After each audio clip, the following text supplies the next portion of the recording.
Hey everyone, great to see you all again.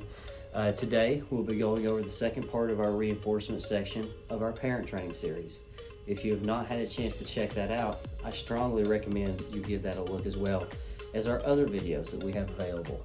And always remember to like and subscribe to receive the latest ABA news. So let's get started.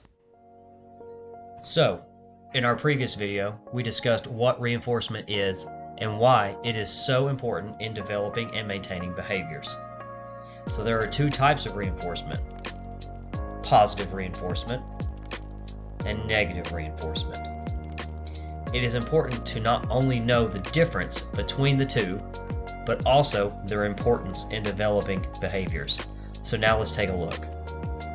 First up, positive reinforcement. Simply put, positive reinforcement is adding a desirable stimulus after a behavior occurs in order to increase the likelihood the behavior will occur again in the future. So examples can be social praise for getting a question right, extra time on electronics, going outside to play after cleaning your room. Next up, we have negative reinforcement, which strengthens a behavior or makes it more likely to occur in the future by the removal of an undesirable or aversive stimulus following a behavior. So that's a little tricky.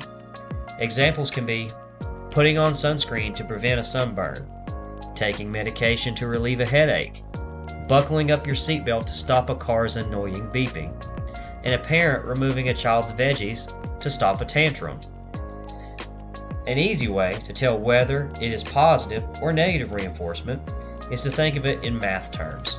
Are we adding something to increase a behavior, positive reinforcement, or are we removing something to increase a behavior, negative reinforcement? I would like for y'all to think of it as addition and subtraction in math. So now let's get into something called the premack principle. First, then.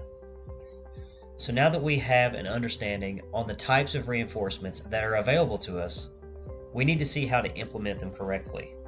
When working with a behavior you intend to increase, it is important that we use the premack principle, which can simply be referred to as first-then scenarios, which is essentially establishing a contingency for your child to access the reinforcement. Here are some examples. A child wants to go outside and play. However, his room is a disaster, and mom tells him that he will be able to play outside after his room is clean, but not until then. First, clean room, then play outside. Another example, a family is getting ready to leave the house for the day. The daughter still isn't dressed and ready, but wants to watch her tablet on the couch. Dad tells her that she can watch her tablet after she is completely ready to leave the house.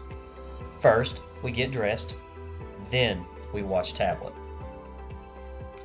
So listed below is kind of an example of what the premack principle kind of looks like and how you can implement it in home. So now we're going to get into another interesting section, bribery. And you may be saying, Kyle, reinforcement sounds a lot like bribery to get our kids to do what we want. Although it seems like bribery, that is not the case. Let's look at the diagram. So with bribery, the behavior is already in motion, and the parent offers a preferred item or activity to stop or influence the behavior in some way. This may stop the behavior in the moment, but will increase the likelihood the behavior will continue in the future. In this scenario, the child is in control of the situation. With positive reinforcement, on the other hand, the adult is in control. The preferred item is delivered contingently after the desired behavior occurs. First, then principle. This increases or helps maintain appropriate behaviors long term, which is favorable to the learner and to the parent. So now for your homework. I want you to start thinking about items and activities that your child enjoys and how you can use these on behaviors that you want to increase, like cleaning a room, completing their homework, or even potty training. Okay, so I know that was a lot of information, but trust me, it's all very important. I hope some of these reinforcement strategies are useful for you in increasing a behavior or skill for your child. In our next video, we'll be going over another very important topic for every parent, and that's toilet training.